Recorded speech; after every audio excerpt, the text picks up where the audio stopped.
बच्चों, good evening to all of you.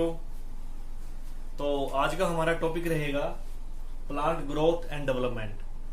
तो बेटा कई बच्चों की डिमांड आई थी कि सर प्लीज प्लांट हार्मोन्स पे कोई शॉर्टकट ट्रिक बना दीजिए, अभी नीट का एग्जाम है।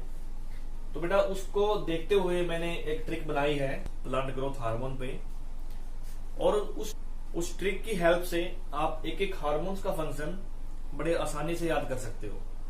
तो बेटा मैं स्टार्ट करता हूं सबसे पहले ऑक्सिन। तो ऑक्सिन हार्मोन सबसे पहला हार्मोन है बेटा, ये फर्स्ट हार्मोन है। ये हमारे चैप्टर का नाम है प्लांट ग्रोथ एंड डेवलपमेंट, और टॉपिक हमारा प्लांट ग्रोथ रेगुलेटर्स। इनको फाइटो हार्मोन्स भी बोलते हैं। तो सबसे पहला जो हार्मोन है बेटा उसका नाम है ऑक्सिन। तो ऑक्सिन को याद करने की जो ट्रिक है वो है कैप, CAAP। तो यहां पर ट्रिपल बेटा C है और ट्रिपल A है और ट्रिपल P है। Cap, CAP, cap. तो ये बहुत सिंपल ट्रिक है, आपको बड़ी आसानी से आप इसको याद कर सकते हो। चलो इसको स्टार्ट करने से पहले हम एक दो बात जो है ऑक्सिन के बारे में जान लेते हैं। तो पहला पॉइंट ये रहेगा हमारा कि जो ऑक्सिन है वो टिप पे बनता है, जो स्टेम की टिप होती है बेटा, ठीक है। तो उस पे इसका फॉर्मेशन होता है और फिर ये डिफ्यूज होके ये सभी पार्ट्स में जाके चला जाता है, ठीक है। तो उससे फिर ये ग्रोथ कोज करता है। चलो हम स्टार्ट करते हैं ट्रिक को। तो सबसे पहले सी हम देखेंगे इसके अंदर। पहला बेटा see, control xylem differentiation and cell division. Okay, जो पहला पॉइंट है इसका वो है control xylem differentiation and cell division.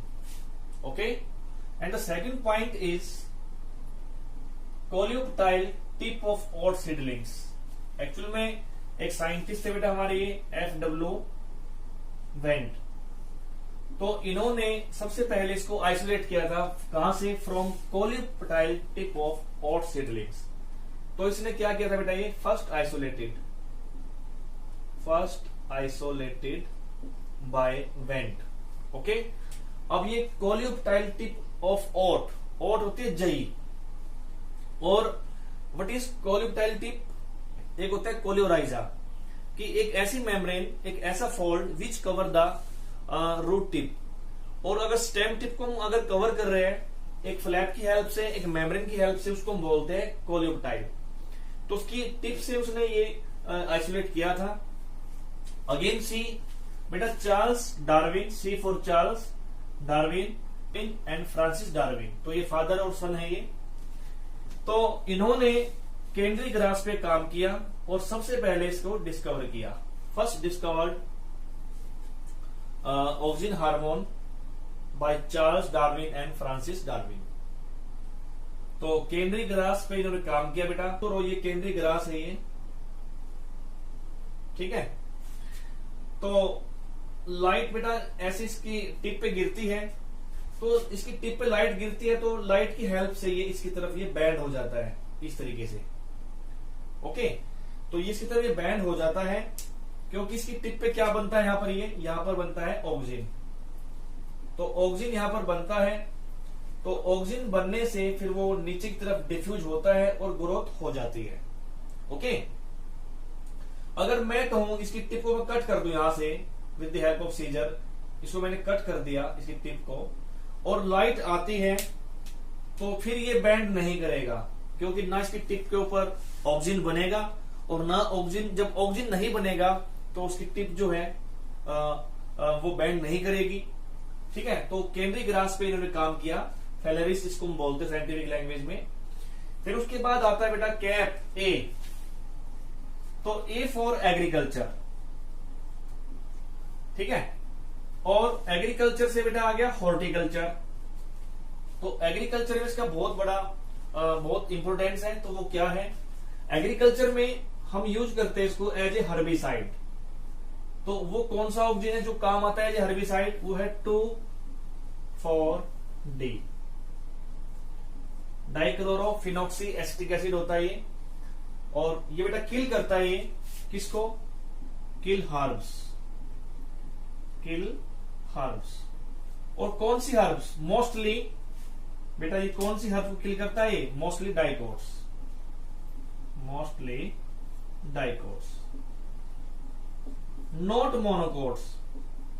Monocots को ये नहीं करेगा, केवल डाइकोट्स को ही क्या करेगा? ये किल करेगा। उसके बाद आता है apical dominance. What is apical dominance? It is very important point of this topic. Apical dominance. अब ये एपिकल डोमिनेंस क्या होता है? रेड पेन से दिखाते हैं। एपिकल डोमिनेंस बेटा सपोज करो ये आपके सामने एक प्लांट है, तो इसकी जो एपिकल बड होती है तो वो हमेशा एक्टिव रहती है, और जब तक ये एपिकल बड एक्टिव रहेगी तब तक नीचे जो लेटरल बड्स है वो एक्टिव नहीं रहेगी। ओके, मेरा कहने का मीनिंग ये हुआ कि जब तक ये एपिकल बड है, एपिकल बड ये एक्टिव रहेगी तो प्लांट के अंदर लेटरल ग्रोथ नहीं हो पाएगी। अगर हम इसकी एपिकल बड को या ऊपर से टिप को कट कर दे, ऐसे करके इसको मैंने कट कर दिया है यहां से, तो कट करने के बाद ही ये साइड ब्रांचेस आनी स्टार्ट हो जाएगी, और साइड ब्रांचेस जितनी आएगी तो यहां से ब्रांच निकलनी स्टार्ट हो जाएगी। ओके, तो बेटा इसका जो इंपॉर्टेंस है वो बहुत ज्यादा किसमें होता है? टी प्लांटेशन के अंदर। तो मैं आपको एग्जांपल दे देता हूं उसका। टी प्लांटेशन, शायद वो नीचे दिया होगा मैंने प्लांटेशन का एग्जांपल, चलो कोई नहीं। टी प्लांटेशन, ठीक है, क्योंकि जो टी की खेती होती है पहाड़ी एरिया के अंदर, तो वो ऊपर की टिप को ही तोड़ते हैं हमेशा। ओके, वो टिप इसलिए तोड़ते हैं ताकि जो एपिकल जो बड होती है वो ब्रेक हो जाए, तो नीचे से प्लांट की ग्रोथ और ज्यादा हो जाए, ताकि लेटरल ब्रांचेस का डेवलपमेंट वहां पर हो जाए। ओके, उसके बाद आता है बच्चों एब्सिसिन। What is एब्सिसिन? अब एब्सिसिन होता है गिरना, तो ये प्रिवेंट करता है जब प्लांट अर्ली स्टेजेस में होता है, जब प्लांट अभी मैच्योर नहीं हुआ है, तो ये प्रिवेंट करता है एब्सिसिन को, ये रोकता है बेटे। प्रिवेंट एब्सिसिन। एब्सिसिन होता है फॉलिंग ऑफ लीव्स, ठीक है, या फॉलिंग ऑफ फ्रूट्स, फ्लावर्स। तो अर्ली स्टेजेस में जब प्लांट होता है वो मैच्योर नहीं होता है, तो उसको ये रोकने का काम करता है। अब आ जाओ पी पे, आ जाओ। सी हो गया कैप, CAP। अब पी जो है बेटा पहला पॉइंट है parthenocarpy. What is parthenocarpy? Parthenocarpy क्या होती है?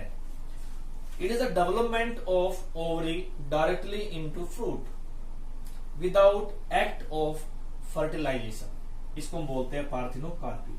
अगर मैं ये कहूं कि बिना पॉलिनेशन के और बिना फर्टिलाइजेशन के जो ओवरी है वो डायरेक्टली फ्रूट में कन्वर्ट हो जाए, चेंज हो जाए, उस फिनोमिना को हम क्या कहते हैं? पार्थिनोकार्पी। तो टोमेटोज के अंदर या और बहुत सारे जो फ्रूट्स होते हैं बेटा, तो उसके अंदर ये पार्थिनोकार्पी ये इंड्यूस कर देती है। उसके बाद आता है प्रोमोट फ्लावरिंग इन पाइनएप्पल। तो बेटा लास्ट पॉइंट आता है प्लांट प्रोपेगेशन। तो अब ये क्या होता है? नर्सरी के अंदर हम लोग जब स्टेम कटिंग यूज करते हैं, तो उसके अंदर रूटिंग को इनिशिएट करने के लिए हम लोग ये हार्मोन देते हैं। तो ये क्या करेगा? इंड्यूस और इनिशिएट, इसको हम बोलेंगे बच्चों initiate rooting in stem cuttings, okay, in nursery. तो ये कराएगा प्लांट प्रोपेगेशन। मतलब प्लांट प्रोपेगेशन तो नर्सरी के अंदर तो इसकी बहुत ज्यादा यूटिलिटी हुई। तो बेटा ये आपको समझ में आ गया होगा। उसके बाद छोटा सा इसमें और एक दो बातें हैं, मैं आपको समझा देता हूं। तो दो तरह का ऑक्सीजन होता है, एक नेचुरल और एक आर्टिफिशियल। तो नेचुरल कौन कौन सा है तो वो हमें याद करना पड़ेगा बेटा, वहां से क्वेश्चन आता है। तो नेचुरल कौन सा है? इंडोल एसिटिक एसिड, ओके, और इंडोल ब्यूटारिक एसिड। तो indole acetic acid and indole butyric acid, ये दोनों ही जो होते हैं ये होते हैं नेचुरल फॉर्म ऑफ ऑक्सीजन। ये होते हैं बच्चों नेचुरल ऑक्सीजन, ओके। और आर्टिफिशियल कौन सा होता है? एक तो होता है NaA, naphthalene acetic acid, and 2,4-D, 2,4-D, dichlorophenoxy acetic acid. बेटा ये आपका आएगा किसके अंदर? सिंथेटिक में। ये होते हैं सिंथेटिक ऑक्सीजन। तो बेटा लास्ट पॉइंट हम इसका करेंगे कि जो ये ऑक्सीजन है, it was first isolated from a patient which was suffering from pellagra. तो उसके यूरिन से इसको आइसोलेट किया गया था। Okay,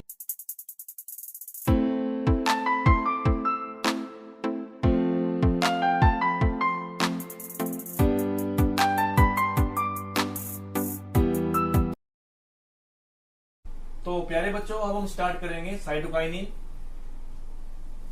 it is the next hormone after oxygen. तो इसको याद रखने के लिए मैंने एक ट्रिक का यहाँ पे यूज किया है। तो साइटोकाइनिन को बेटा याद रखना अपने प्लांट से। आपको पता है सिंपल प्लांट एक पेड़ होता है, पौधा होता है।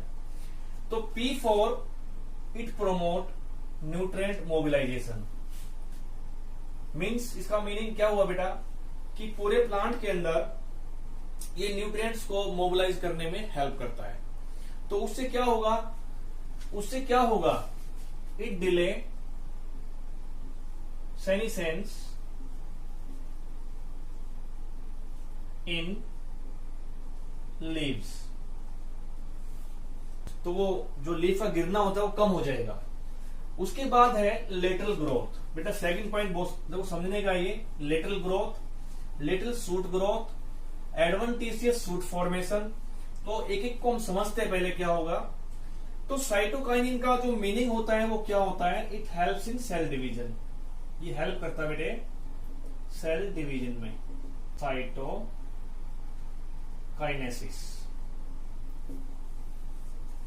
और साइटोकाइनिन कहां पर ये बनता है, जहां पर ज्यादा सेल डिवीजन होता है या सेल डिवीजन एक्टिविटी जहां पर ज्यादा होती है तो वहां पर साइटोकाइनिन का फॉर्मेशन होता है।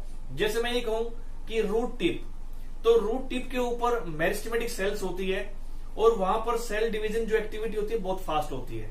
तो ऐसी जगह पर साइटोकाइनिन का फॉर्मेशन ज्यादा होता है। अब इसलिए मैंने यहां पर लिखा it helps in cell division और साइटोकाइनेसिस।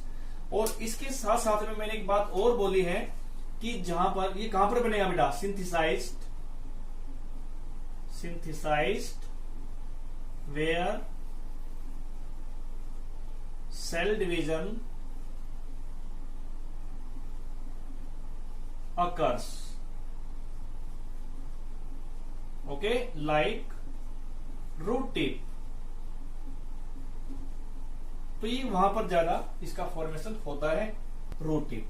बेटा उसके बाद it causes lateral shoot growth, adventitious shoot formation and new leaves produced. Okay, तो क्योंकि इसका काम होता है सेल डिवीजन का और इसी वजह से ये लेटरल शूट का ग्रोथ में हेल्प करता है सेल डिवीजन के जरिए।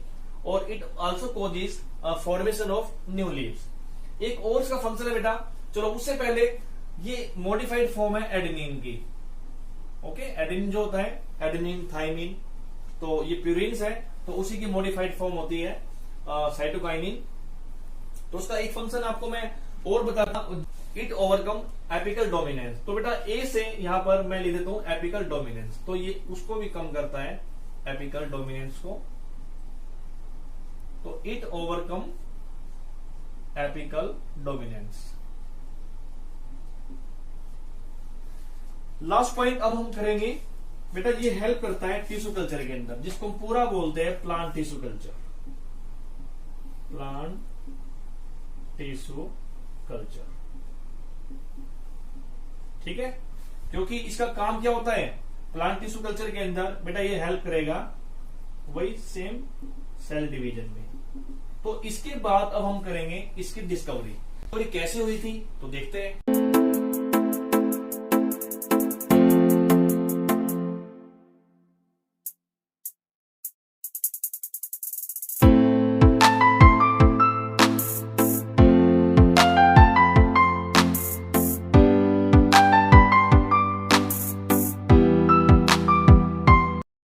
प्यारे बच्चों अब हम स्टार्ट करेंगे डिस्कवरी ऑफ साइटोकाइनिन। तो सबसे पहले मिलर इट ऑल ने इसको डिस्कवर किया। ये तो हो गया सिंथेटिक और ये हो गया नेचुरल। तो सिंथेटिक हार्मोन जो डिस्कवर किया मिलर इट ऑल ने किया। ओके, कहां से किया, from degraded product of autoclaved herring sperm DNA. Herring एक फिश होती है, तो उसके स्पर्म का एक सैंपल था, उसके डीएनए का सैंपल था, तो उसको ऑटोक्लेव किया मशीन के अंदर, एक पूरा उसके अंदर हीट होती है। ओके, तो उसको ऑटोक्लेव किया, तो ऑटोक्लेव करने के बाद वो सैंपल डिग्रेड हो गया। अब उस डिग्रेडेड सैंपल के अंदर जो हमें एक प्रोडक्ट मिला, तो वो क्या था, काइनेटिन। उसका नाम था बेटा काइनेटिन। तो पहला जो सिंथेटिक साइटोकाइनिन हार्मोन था उसका नाम दिया गया काइनेटिन, और ये था synthetic. Okay, and it was discovered bye Miller. उसके बाद हम बात करते हैं नेचुरल साइटोकाइनिन की। तो नेचुरल साइटोकाइनिन जो है, ये सबसे पहले डिस्कवर किया जो है, इसका नाम था zeatin, and it was discovered by Latham.